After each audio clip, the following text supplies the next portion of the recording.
Fred Gwynn, the man under the monster. He was big, he was gentle, and he was tired of being called Herman. Fred Gwynn, born July 10th, 1926, in New York City, was more than just the man behind the bolts.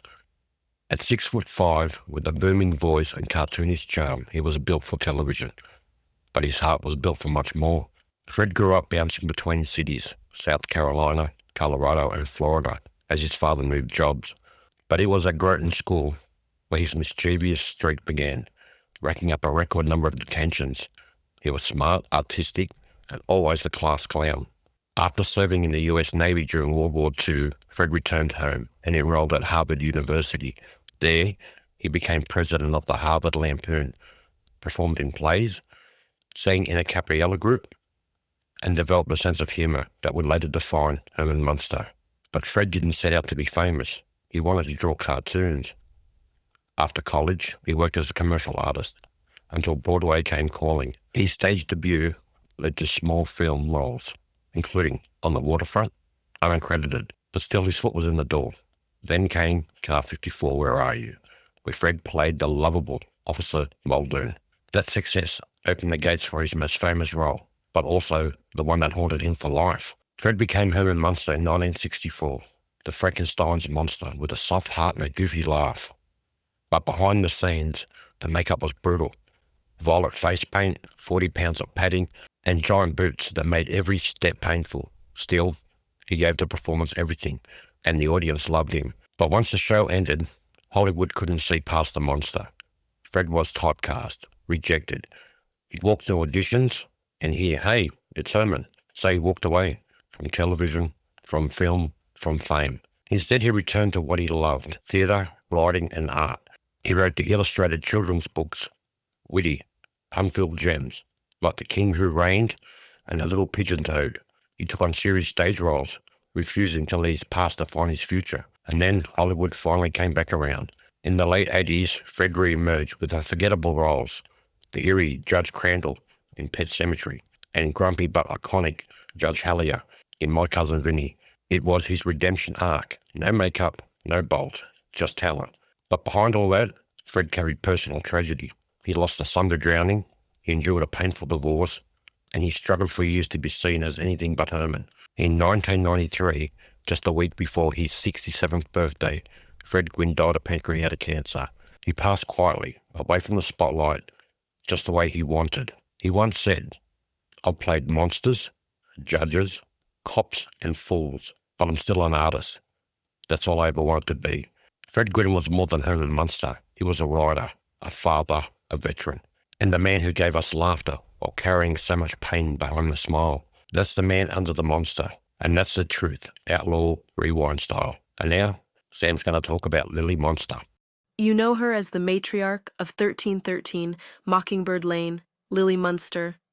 But behind the ghoul makeup and vampy dress was Yvonne DiCarlo, a woman whose real life was more dramatic than any black and white sitcom ever filmed. Born Margaret Yvonne Middleton in Vancouver, British Columbia. On September 1st, 1922, she came from humble beginnings. Raised by a single mother after her father vanished when she was just 3, her mum worked cleaning houses to support them both. She poured everything into Yvonne, pushing her into dance, music, and acting classes. It worked. Yvonne trained hard and made it to Hollywood, clawing her way up through beauty pageants and chorus roles. Before the Munsters, she wasn't just a hopeful actress. She was a full-blown movie star. In the 1940s and 50s, she was often typecast as the exotic femme fatale in Technicolor adventures. Her biggest Hollywood credit was playing Sephora, the wife of Moses, in The Ten Commandments. That role alone earned her legend status. So yes, Lily Munster once stood beside Charlton Heston on Mount Sinai. She took the role of Lily Munster in 1964, not out of passion, but survival. Her husband, stuntman Bob Morgan, had been crushed during a train stunt gone wrong. Yvonne became the breadwinner, no questions asked. Behind the scenes, she was struggling with hospital bills, lawsuits, and a mountain of stress. But you'd never know it watching her glide across the Munsters' living room. She stood 5'4", but on screen she towered with elegance, sarcasm, and that signature "don't mess with me" glare. That wasn't just acting, that was a woman who had seen real hell. She could sing too. Trained as a mezzo-soprano, she toured with bands, performed on stage, and even released an album called Yvonne DiCarlo Sings. Not many sitcom stars can say that. Off camera, Yvonne was no saint, and she didn't try to be. She admitted to affairs with big names like Howard Hughes and Burt Lancaster. Some rumors even link her to Errol Flynn. There's also a long-standing fan rumor that she and Fred Gwynne didn't get along during the Munsters, but insiders have said that while they had different energies, there was always respect between them. Another rumor claimed she clashed with Al Lewis, who played Grandpa, over who got more screen time. Whether true or not, the tension worked. Their banter still holds up today. And here's a bizarre one. Some fans believed Yvonne was actually related to Dracula through her father's bloodline. Total fantasy, but it shows how committed fans were to the mythos of the Munsters. After the show ended, roles slowed down. But Yvonne never quit. She took on guest roles, small films, and Broadway musicals. She even had a comeback in the 90s with horror fans rediscovering her legacy. Her autobiography pulled no punches, and neither did she. She passed away on January 8, 2007, at age 84, but not before cementing herself as both a Hollywood survivor and a cult TV queen. So next time you see Lily Munster sweeping through that dusty Gothic house with elegance and fire, remember this. Yvonne DiCarlo lived through far worse than silver bullets or wooden stakes. She fought for her family, her place in the industry, and she never played the victim. Yvonne DiCarlo, one of one, and if you think she was a handful, wait until Grandpa steps up. Blood pressure pills won't save you. Over to you, outlaw.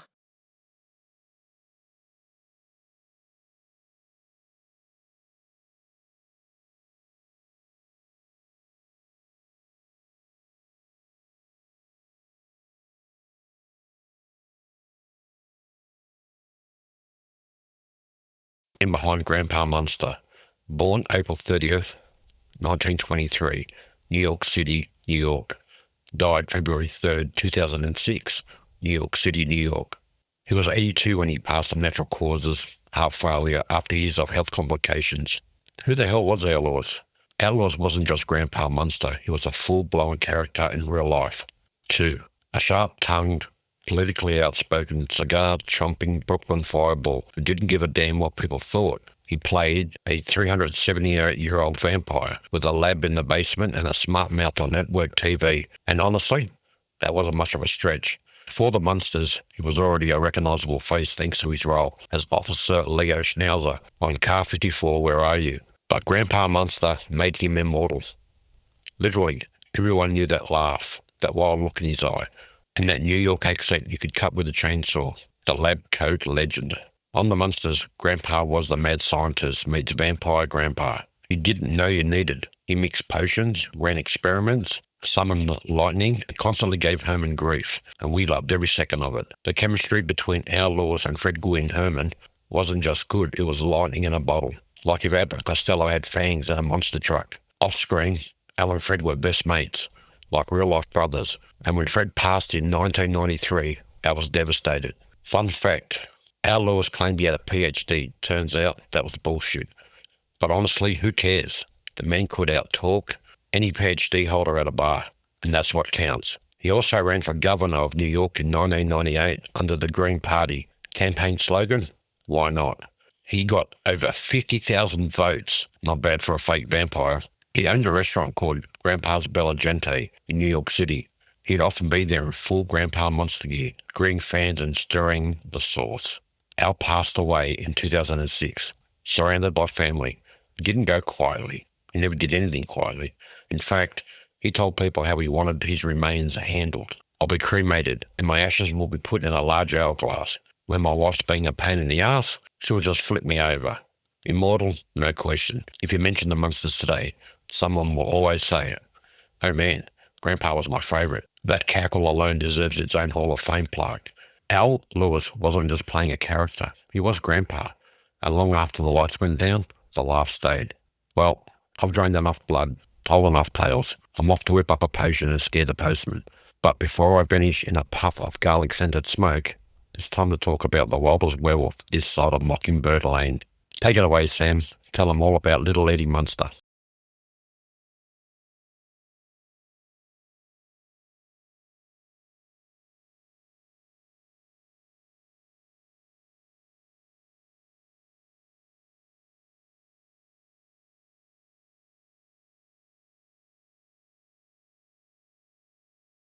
Butch Patrick born, August 2nd, 1953. Birthplace, Inglewood, California. Status, still present. Butch Patrick was just 11 years old when he took on the role that would make him a household name. Eddie Munster, the pint-sized werewolf with a widow's peak, a lunchbox, and a howl that echoed across TV history. Before landing the Munsters, Butch had already racked up over a dozen credits in film and TV. He kicked things off in The Two Little Bears, 1961, and, by primary school, he was popping up in My Favorite Martian, Gunsmoke, The Untouchables, and more. Kid had a resume some grown-ups would kill for. But when Universal cast him as Eddie Munster in 1964, that's when everything changed. Now here's the plot twist. In the original unaired pilot, Eddie was played by Nate Happy Derman. But that version? Bit too wild. The vibe was off. So the producers recast him faster than you can say, blood donor. And in came Butch, with his signature scowl and a howl that could wake Grandpa from the dead. Again. Did fans notice the switch? Nope. This was the 60s, no TikTok, no reruns on demand. If you missed it, you missed it. You had a better chance of finding Elvis in your glove box than spotting a casting change. But thank God for the recast. Because that kid, iconic. Eddie wasn't just the Munsters' son, he was the anchor for younger viewers. With deadpan delivery, perfect comedic timing, and just the right amount of monster charm, Butch held his own next to Fred Gwynne and Al Lewis. Not bad for a kid with fangs. After the Munsters wrapped, Butch kept working, starring in Lidsville, doing voiceover work, and showing up in the occasional film. Life off-screen, though? Bit rockier. He battled addiction and hit some tough patches, but he got clean and later used his story to help others. That takes guts. Today, Butch Patrick still leans into the legacy.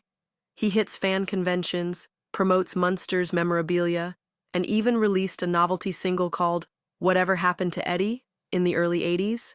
But wait, it gets better. True story. Butch Patrick actually bought and lived in a haunted house in Missouri. It was a year-round haunted attraction called Macabre Cinema, a converted movie theater in Kansas City. He didn't just promote it, he moved in, hosted ghost tours, greeted fans, lived his Munster truth, day and night, and because life in Munsterland never stays quiet, Butch also claimed to own replicas of the original Munster coach and Dragula. The man didn't just play Eddie, he became Eddie. So yeah, Butch Patrick might have grown up. But Eddie Munster, he never left. I'll hand the mic to you, Outlaw. Let's talk about the Great Maryland Swap, a casting change so smooth, it slipped past a nation raised on black and white dreams. Did anyone notice? Probably not. It was the 60s. If your TV didn't explode mid-episode, you just rolled with it.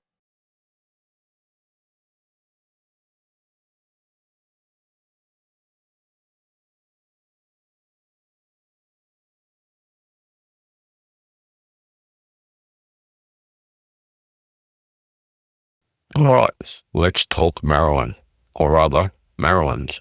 Beverly Allen was born May 13th, 1937, in Ottumwa, Iowa. She was the original Marilyn Munster in season 1, playing a sweet, normal niece in a house full of monsters. Before the Munsters, she had done a string of TV roles, including Wagon Train, The Virginian, and Another World. But during filming, Beverly was miserable.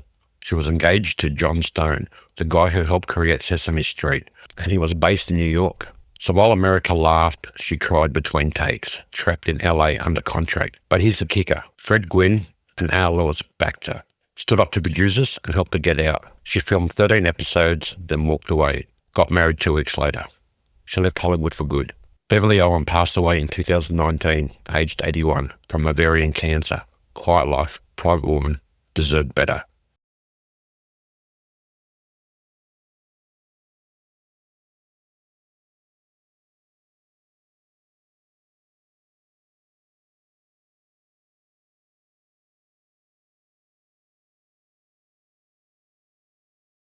Then came Pat Priest, born August 15th, 1936, in Bountiful, Utah.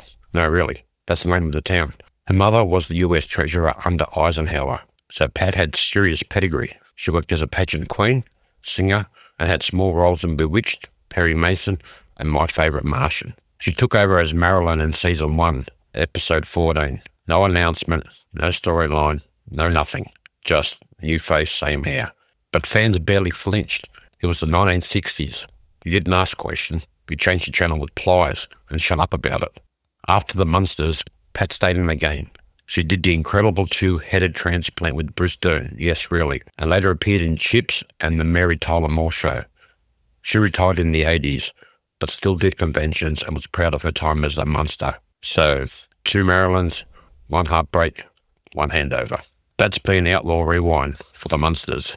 If you laughed, if you learned, or if you just stuck around waiting for a scandal, hit like, smash subscribe, and ring that bell. Because this is Outlaw Rewind, where legends don't die. They just get rewound.